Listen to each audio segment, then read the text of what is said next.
World Economic Forum study that came out about a year ago that said, look, COVID sped everything up. And this idea of automation taking people's jobs, that is real.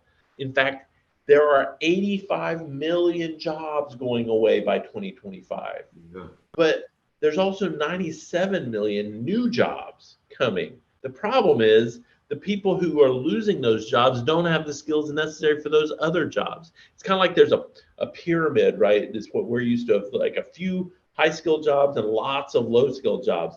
And automation is eating those jobs at the bottom, and AI and machine learning, digital transformation are expanding the demand for those high end jobs.